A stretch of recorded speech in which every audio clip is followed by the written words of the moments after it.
Hey everybody, welcome to Steamy Romance. In case you're in the wrong room, there might be some R-rated words and we are going to talk smut. So if this isn't your jam, you need to change rooms. My name is Lasairiona McMaster. I write steamy hockey romance and I have been writing since 2019. That was when I published my first book. I have about 12 duds. I did every mistake in the book before I published, or while I published my first couple of series, and I now have a to-market and profitable series that has just finished. And today is my first ever book club day, and I am slightly freaking out. So, hi, my name is. Can you hear me? Oh, does it work? My name is Susie McIver. I write steamy military romance. And I did the same thing. My first two series didn't do that great, but my last two did. So it's just what they, Your turn. Hi, I'm Emilia Rose. I write steamy paranormal and contemporary romance, mostly like mafia, high school/academy, and werewolves. And I started publishing in 2019 as well. My name is Melanie Harlow. I write steamy contemporary romance. I've been publishing since 2013, and I've published about, book 29 comes out on Monday. Thank you. okay, so we took a few questions from the Vegas Facebook group. So we're going to work through those questions first, and then we're going to leave some time at the end for questions from the room and from people back watching at home. So, I'm hoping to fit everybody in, and we're not all going to answer every question because we'll be here all day. So I have picked a couple of people to ask to answer each question.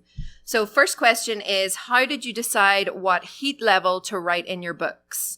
And we're going to start with Susie. I sometimes back off. I don't always. Oh, sorry. Sometimes I will write something, but then I'll back it off and I'll erase it. And I write steamy, but I don't write kinky. So as long as it's, I think it's not overboard, then it's not. Is it working now? Okay. If I think it's not overboard and not kinky, I'll read it back to myself quite often, and that's how hot I go. I don't go overboard. I just do steamy. Sometimes it's extra steamy, but it's just not kinky. Okay, so I'm actually a little bit opposite. I'll go way overboard, probably too much. But I actually, when I first started, I was writing under another pen name that I was doing sort of cleanish stuff. And I was like, I'm kind of tired of that. I really want to do something very spicy and very different than what I saw people doing on Wattpad at the time, which is where I started publishing and writing. And so I was just like, we're just going to go full explicit and see how it goes. And I love it. So it's going good. So question 2 is, there are many insidious areas that influence romance writing and reading. How do you overcome that to succeed in writing romance? For example, have any of you had to work on internal issues of sex positivity and self-censoring, i.e. internalized shame around female sexuality, sex positivity, gender identity, etc.? And we're going to start with Melanie. Oh, she gives me the easy question here. So I think that I did have some sort of shame to get over. It was the reason why I started writing under a pen name. I, to this day, will not let my mother read my books. And I sort of had to force even the thought of anyone I knew, including my mother, reading the books out of my head. If I let myself think about it, it was paralyzing. I was so afraid of it. So I had to do some mindset work to be alone in the room with the story in order to get it out there. And I knew going in that I wanted to write, fairly high heat romance. When I first started writing, it was sort of coming off the tail end of the 50 Shades of Grey. So people were looking for high heat, and it was still sort of indie publishing was still this new thing. And those the books were hot and the readers wanted them hot, and I knew that that's what would sell. So I did have to do a little bit of internal work to get over that. But one of the things that I loved about indie romance, and one of the things that I loved about reading my mom's, like, you know, romance novels from the 80s and 90s, there were authors centering female pleasure. It wasn't just like, you know, the rapey stuff that was, you know, written prior to that, where the hero was forcing himself on the heroine. Female pleasure was at the center. So I did have that in my mind also, that I knew it was okay. But I did have to do a little bit of work to get to the spot where I could actually type the words. So I'm in a similar position. My first books are kind of fade to black, but I didn't do any market research. I didn't do any research about tropes. I just kind of sat down and wrote books and threw them out and prayed that they would work. I have a Catholic schoolgirl upbringing, so it was a little hard for me to start putting things on paper. But as I got older, I guess it's my friendship circle. They were all very sex positive people. They were all very inclusive people. And the more I read from other authors, the more comfortable I got with writing things on the page. Question 3. How do you strike a balance between dialogue, description, and action in your scenes, Emilia? So one thing that I've read a lot of like sex scenes throughout just reading romance novels, and one thing that I personally didn't like was how I just like don't like description, like tons of description in my stories. I like it to be very like explicit, like this is exactly what they're doing and how they're doing it and with what body parts they're doing it with. So I make sure I don't like, at least for me personally, I don't put a lot of like extra description or extra like flowery words within the story. So I usually just focus on my specific dialogue as well as, what was the last one? Description and action. Yeah, so I focus a lot on just action and description within the story, and I make sure to have a little bit more dialogue than action, just because like I think we all like to read when a guy says to a girl within the story. So Agree. Susie? I have a lot of action and dialogue, but it's not, some of it is a little smutty, but when my sister reads, I tell her to skip those pages. I think when you're writing, you have to think about what's in your head and what you know. I'm 66, I know quite a bit, but I think the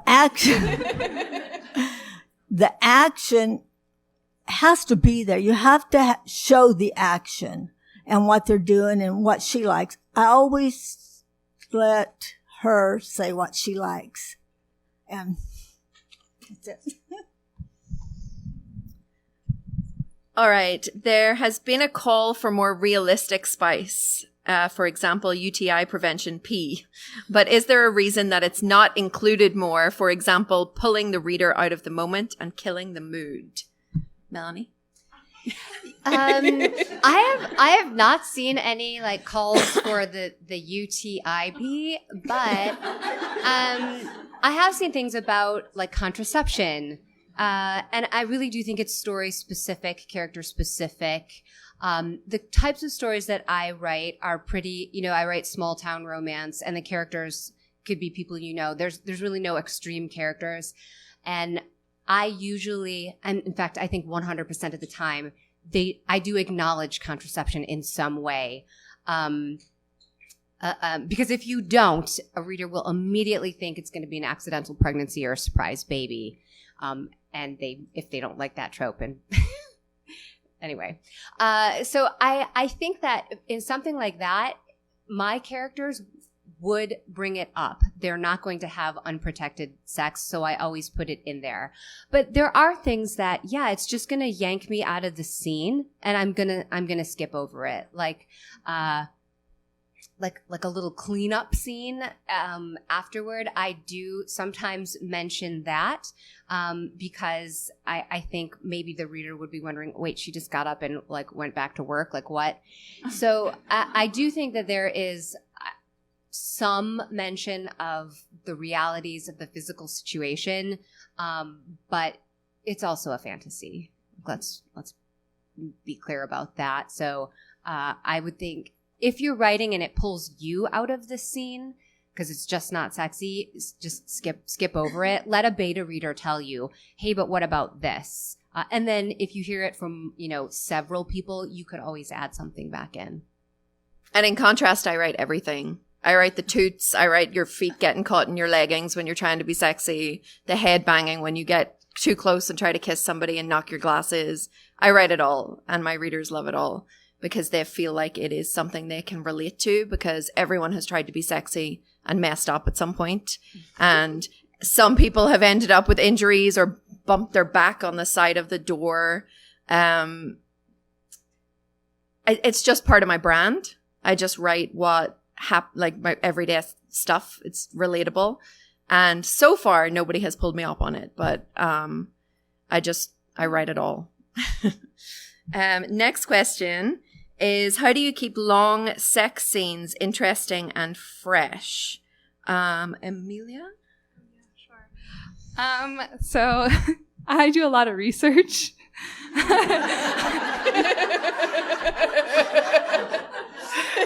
In other forms of that are not books, that's usually what I do.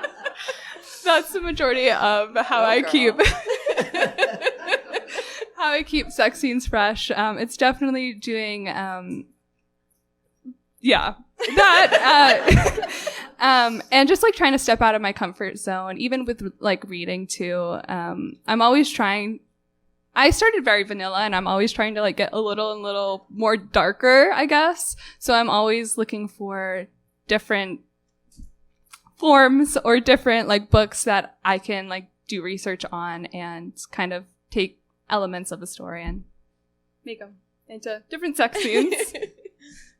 Melanie? I think that, can you repeat the question? Because I got you distracted me. The question was, how do you keep long sex scenes interesting and fresh? That's right. Okay, this is a challenge because really we're talking about the same act, the same body parts, multiple times throughout a book.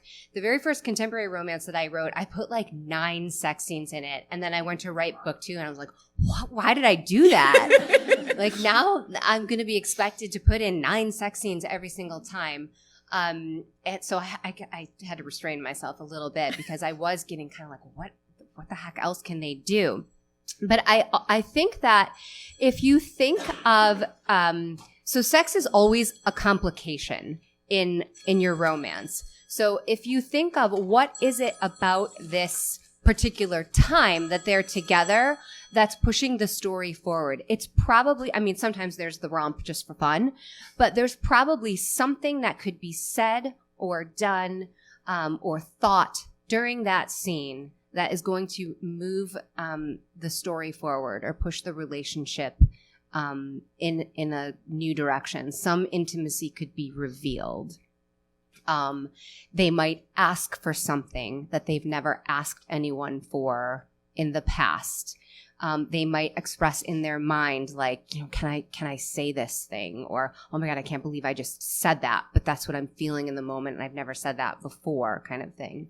It is a challenge, especially when I have certain, and I know we might talk about word choice too.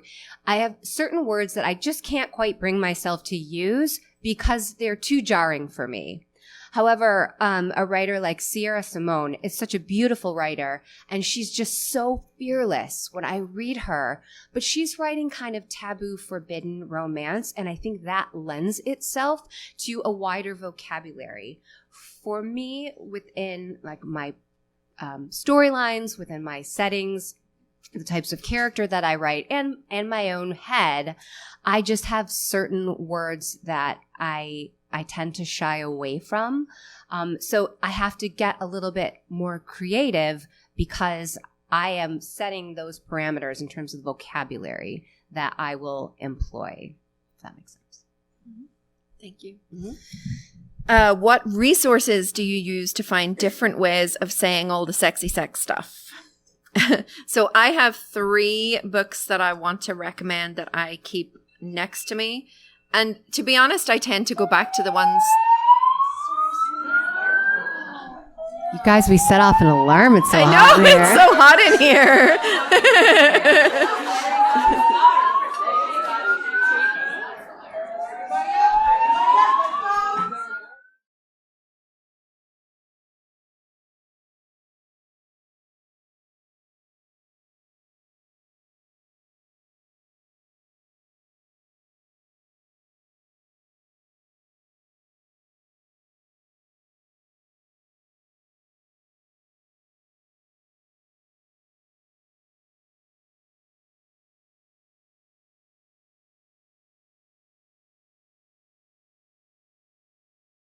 Different ways of saying the sexy sex stuff.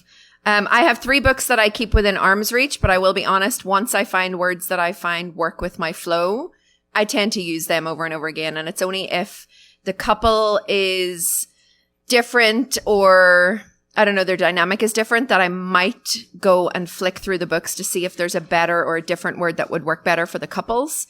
So I have Thinking Like a Romance Writer by Dahlia Evans.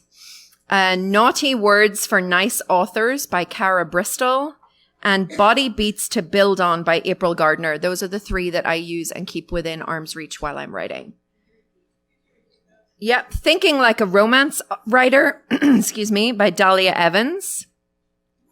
Naughty Words for Nice Writers by Cara Bristol, and Body Beats to Build On by April Gardner. Do you want to go next? Sure. I read a lot of steamy romance, so I might write like for 4 days and then I'll read a book. And when I read them, I read the same things that I write. So if I see that they have a little different something in there, I might use that. But that's how I've been reading since I was probably 13. So Harlequin romances and so that's just how I do it. I mostly just have it all in my head, so when I start writing a scene, it just flows. Sure, yeah. I love all those books that you've mentioned, so I would definitely recommend. I also read a lot of romance, and I think that really helps. But I tend to be use a lot more explicit words, so a lot of my words are just reused pretty much over and over, like spicing it up every here and there. But yeah. The last question that I have from the Facebook group is, if you want to write steamy romance, how do you identify which subgenre to write in? And if you pick a subgenre, do you have to stick in that subgenre? And we'll start with Melanie. So, I mean, I think you could spice up almost any subgenre that you wanted to. I mean, maybe not like Amish romance. But, I mean, small town gets pretty spicy these days. So you can, I can't imagine that there's, with a few obvious exceptions, anything that you couldn't really add steam to. I do not write dark at all. And my books get pretty steamy. But I am a fan of once you commit to a subgenre of staying in it. And I think that your heat level should also stay consistent across your books. If you, let's say, avoid the F word for a series or 2, and then you start using it on every other page, that's going to show up in the reviews, because there are still people, believe it or not, who find the F word offensive. And that's, and your books aren't for them, and that's okay. But I would say heat level is something that when I'm asked, I would say you should stay consistent with it across your series, across your backlist. Yeah, I think you could write in any subgenre of romance. I know I write in pretty much every subgenre of romance, and again, I just kind of echoing what Melanie said. Basically, you want to keep your heat level the same. If you have like something that's really, really sexy and really explicit, you should have that be like basically like the theme of your books is sexy, explicit, and you don't want to like drop down to super clean, and that would make some people mad. Susie? I think, wait, you're going to have to ask me that again. If you want to write steamy romance, how do you identify which subgenre to write in, and do you need to stay there? Well, I write in military romance, and my romance books are tasteful.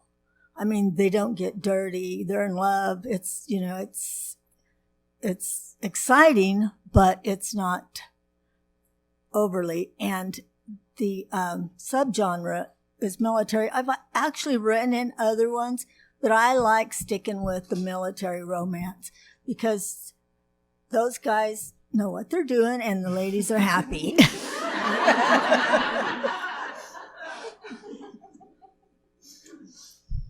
Okay, we have just under 22 minutes left. If anybody has any questions, line up at the mic. And if there are any from online, we will take them interspaced throughout the questions from here. Any questions? Are we too shy to ask steamy questions in front of our friends?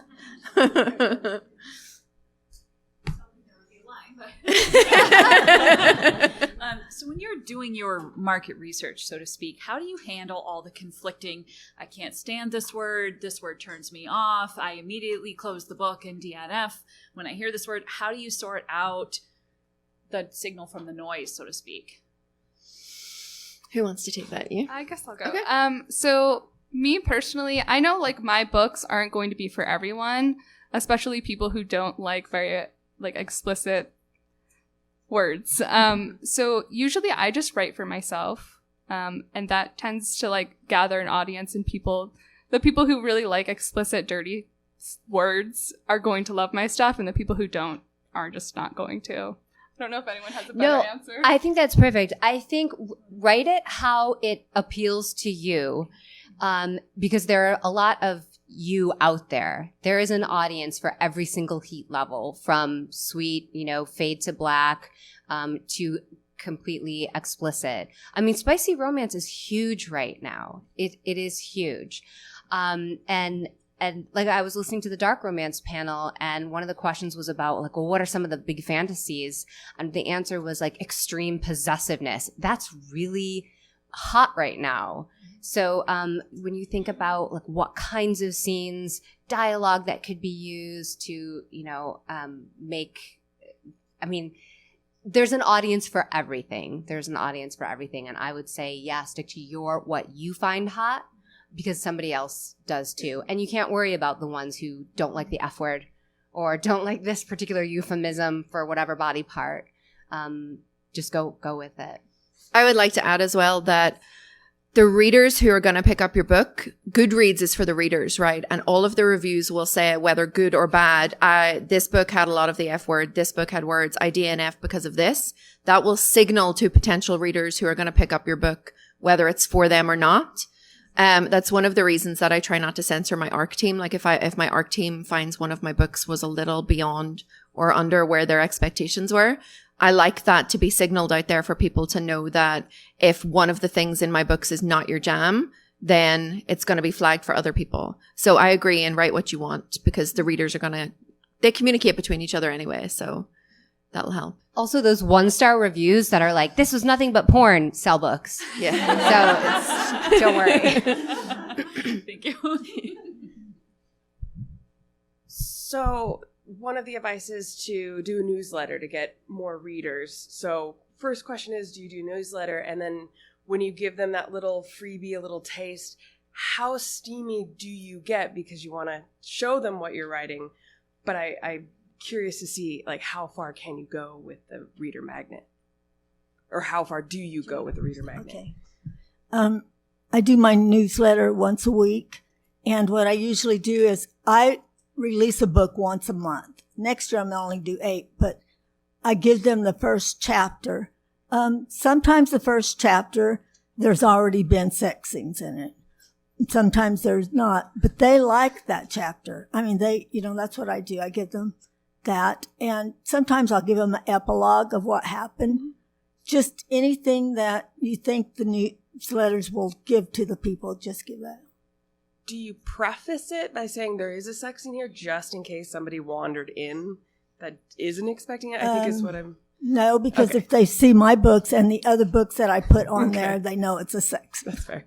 In general, I think anything you're using as a newsletter magnet should be representative of what your books actually are. You don't want any, confusion about that. Yeah. So if you, and I'm not sure what kind of magnet you're talking about, whether it's just a scene or it's an entire book. Either.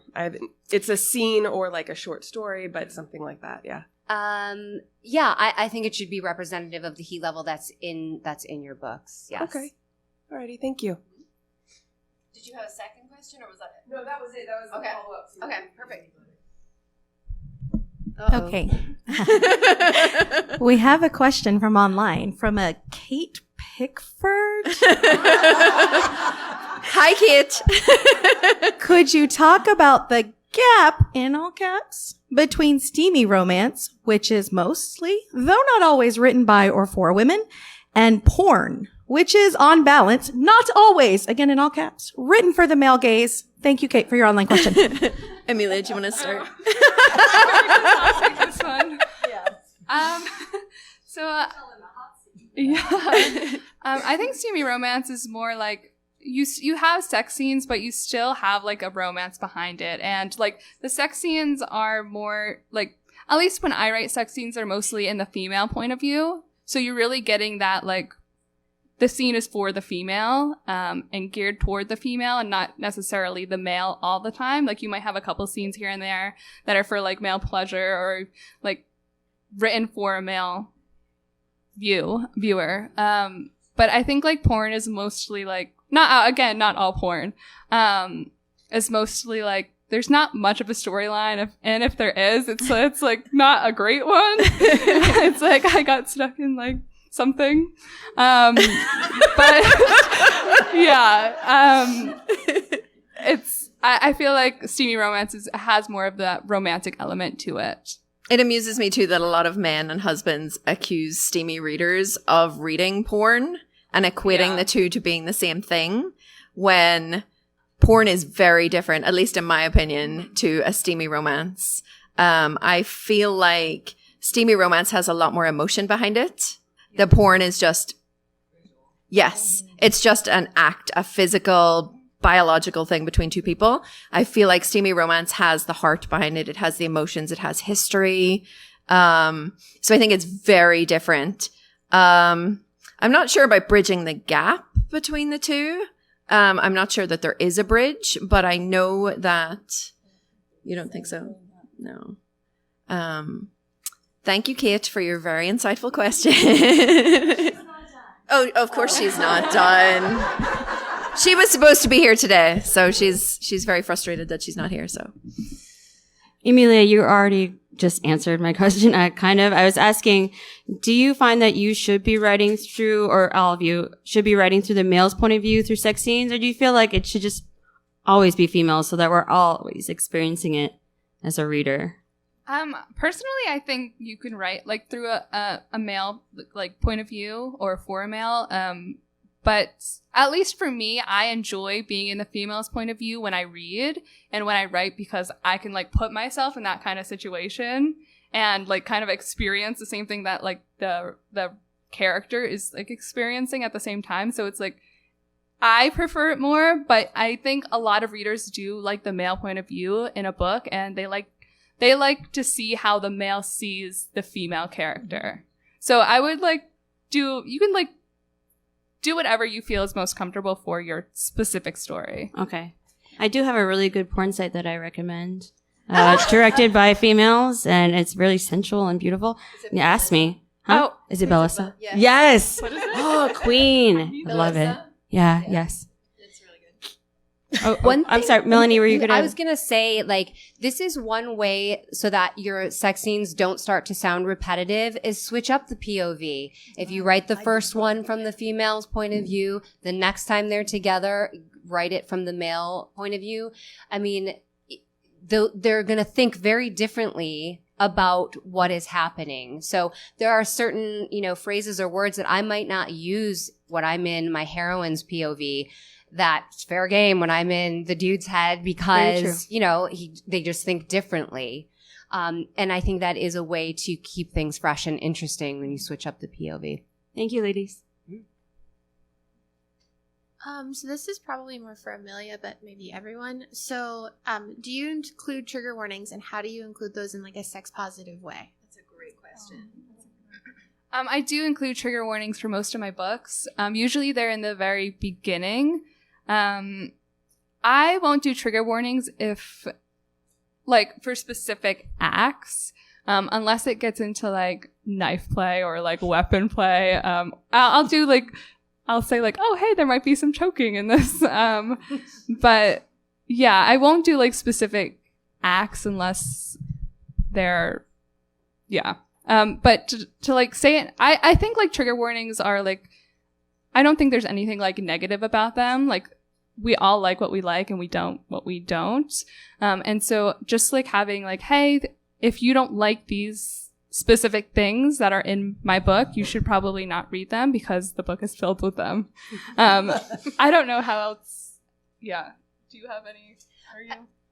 I don't have any issues with consent or any weapons involved.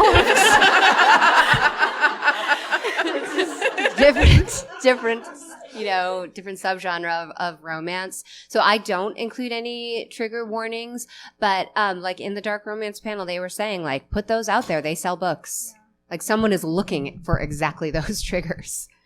And even, so I have some alpha and beta readers who suggested trigger warnings for things that you wouldn't normally think about. Like I had a character who had breast cancer.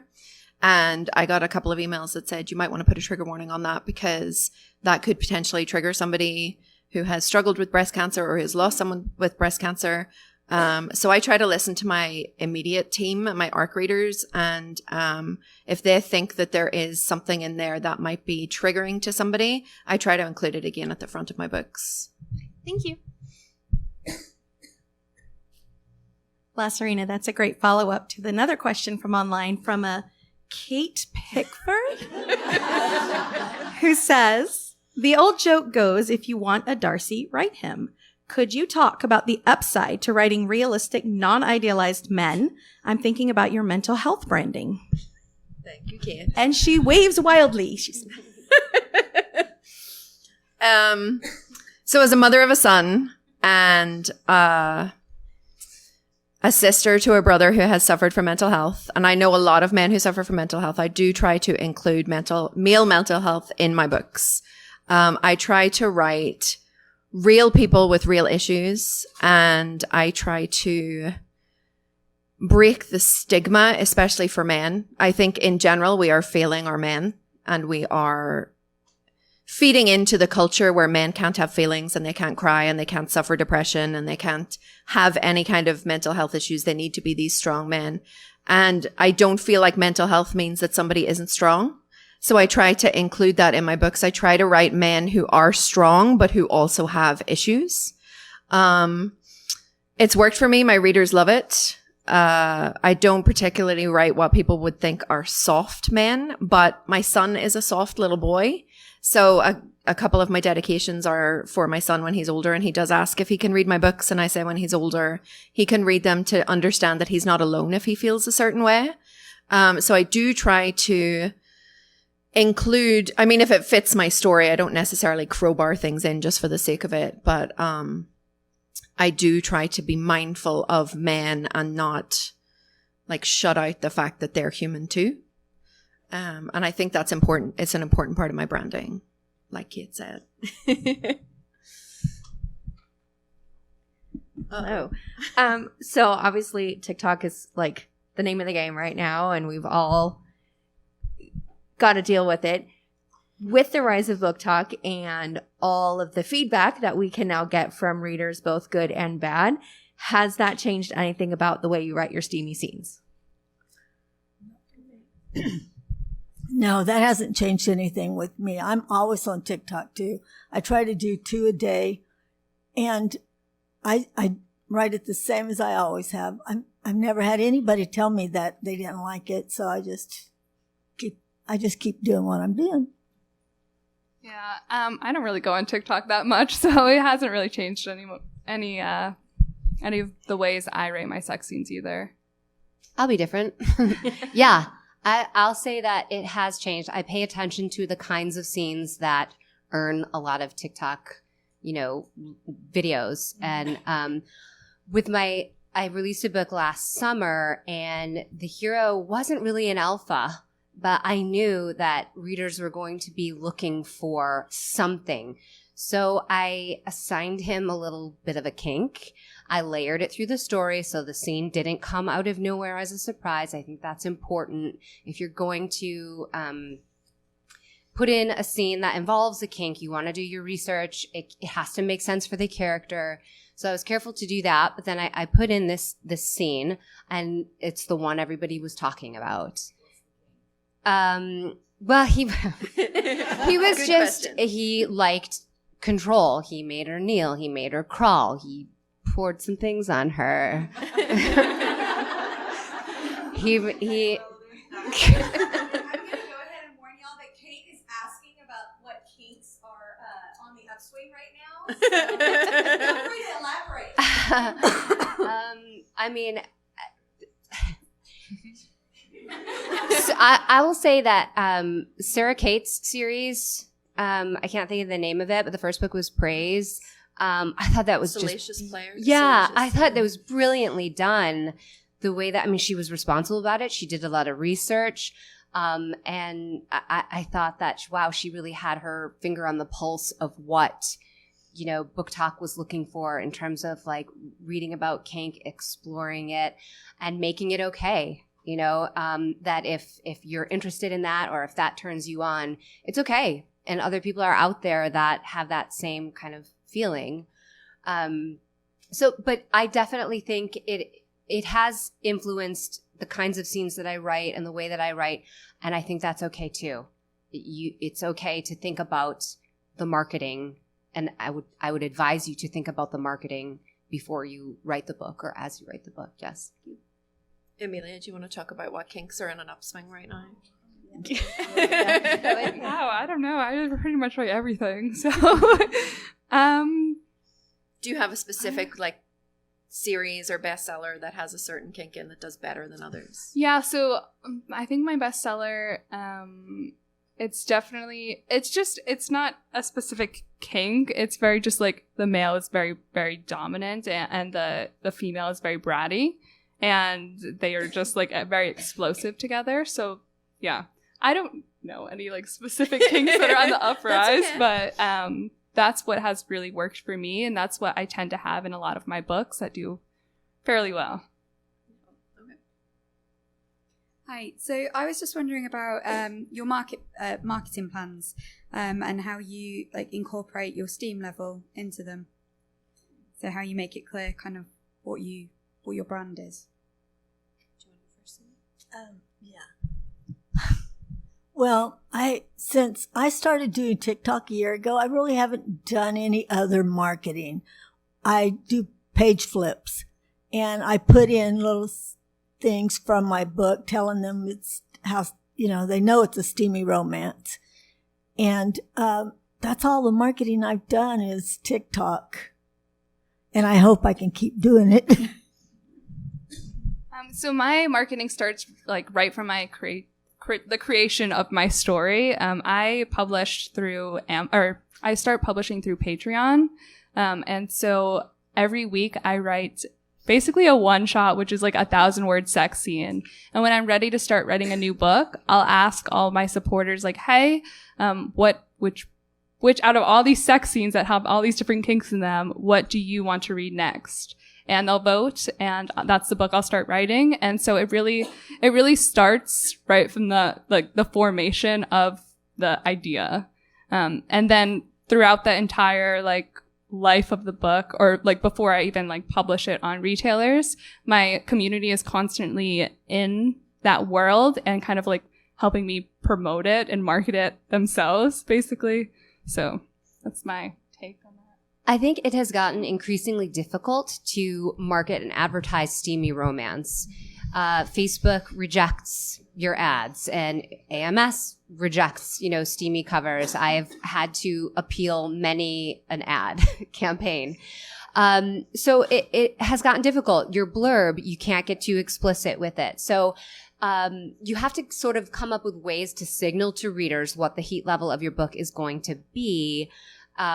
I would say in the blurb, you want to, if you're writing a really hot romance, there better be something about the heat level that makes it clear that this is going to be a spicy book in that blurb without saying, he makes her crawl or something, like whatever. But you just gotta be creative with it. So I would not shy away from making it clear that it's a steamy book because people want them. But I agree. And that's where TikTok is great because it's free, at least right now.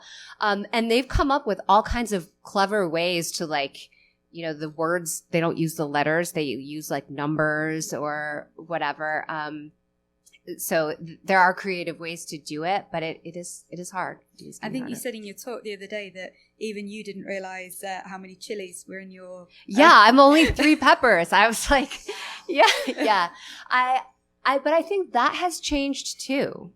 I think that it's just books in general, even books with cartoon covers that look very innocent, have a lot of heat to it. And I think one reason for that is that those covers that were hot with couples in varying stages of undress or shirtless men or whatever, it's harder to get those promoted and get your ads through. So covers are going to cartoon people, but dang, the books are still hot inside. And I do think, especially because BookTok loves a spicy book, that authors are like, oh, I've got more spice for you right here. So yes, to me, when I get the 3 peppers, because I'm thinking, whoa, what do you got to do to get 5? Well, now I know. It's the knife and the weapons. Yeah. You got to add a knife. Yeah. Thank you. Okay, so they have given us a bonus 10 minutes because of our little thing in the. Oh no. So if anyone else has questions, we have another 10 minutes. You have 10 minutes. There will only be a 15-minute break between this session and the next session. I'm happy enough to finish up early if there are no questions. Okay, but well, I feel like you have one more. From a Kate Pickford online. No, not even a question. I'm here to support you. This is some of the most important writing on the planet. Go Queens! Aw, thank you, Kate. I was really scared what her next question was going to be after the kink question. I will be honest. I know, that was really fun for me. I know, I figured. You all have covered a lot of information. I would be really curious, if you were starting your career right now, knowing what you know, what would you suggest to yourself? I guess. So for me, I would tell myself not to hold back. In the very beginning, I was doing very sort of it was tame for what I write now. And I think I was scared to use certain words or I didn't feel comfortable using certain words. But a lot of my readers that I have now really enjoy the word choice that I use and enjoy how explicit a lot of my scenes are and how I guess kinky they are too.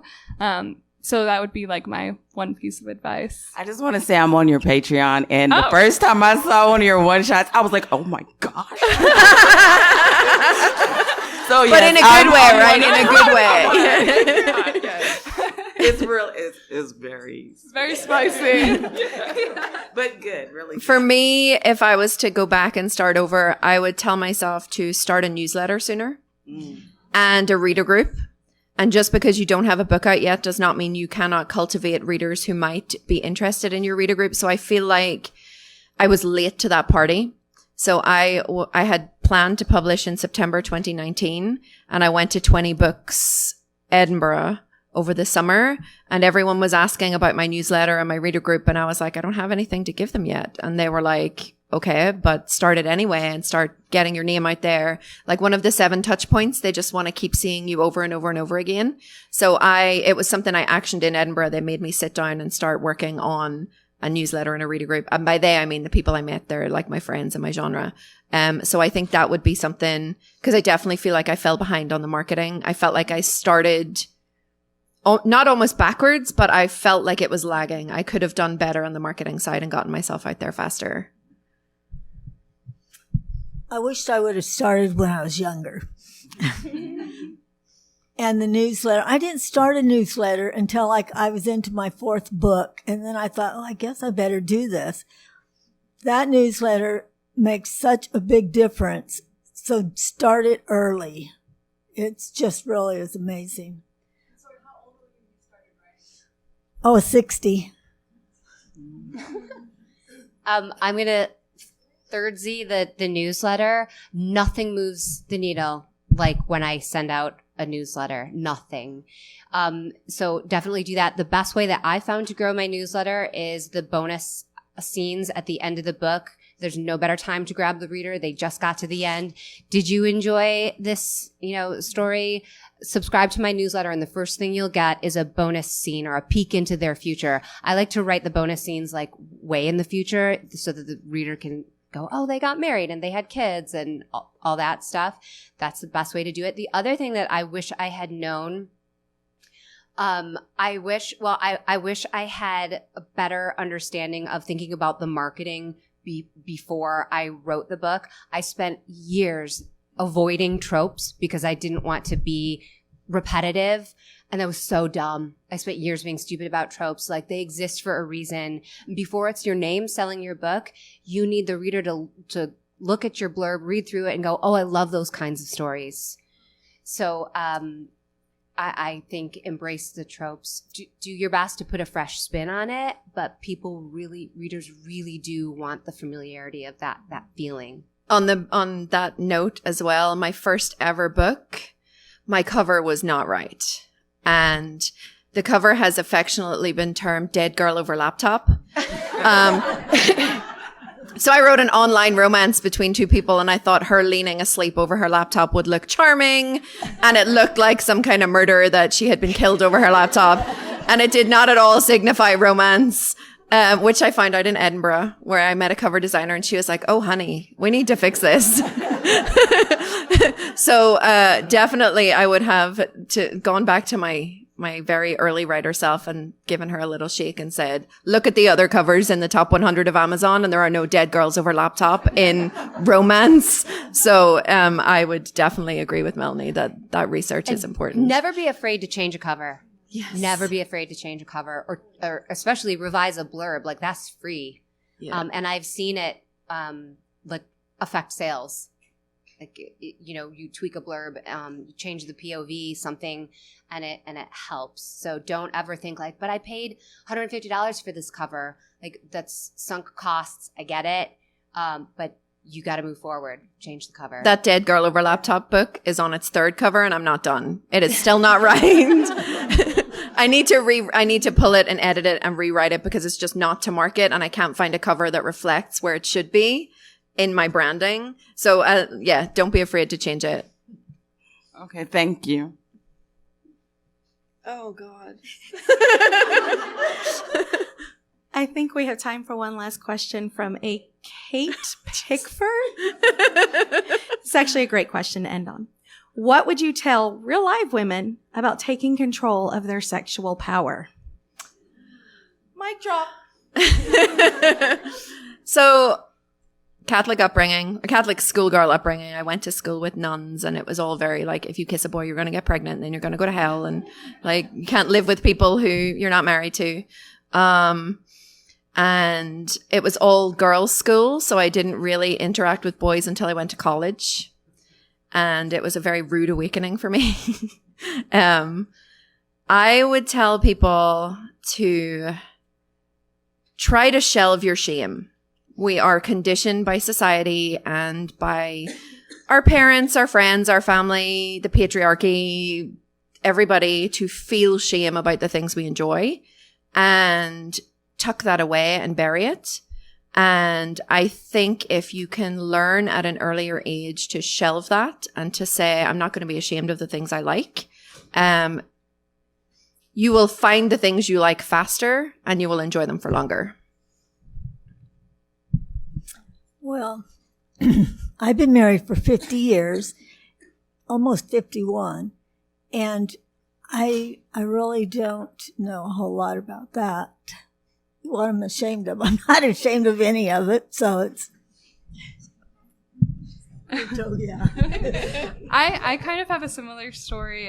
When I was growing up, I came from like a Catholic I had a Catholic upbringing, and my parents were super awkward about anything related to sex. Like, I didn't have like the sex talk when I was younger. And it was just like super awkward in my house to like even just like think about something like that. And whenever I did, I did feel a lot of shame about it. And I didn't really want to think about it, even though like it's such a huge part of my personality, like even now. And so definitely just putting your shame to the side and just like enjoying what you enjoy, and not feeling like you have to be a certain way because everyone is telling you have to be a certain way. Or that you're a freak for liking something. Yes, like definitely. If you had embraced that when you were younger, you would have realized that there are people out there who feel exactly the same way as you. There is every likelihood that you are not the only person that has a kink for something, or that you like things a certain way. So the sooner you shelve that shame, the faster you can find other people who share what you share.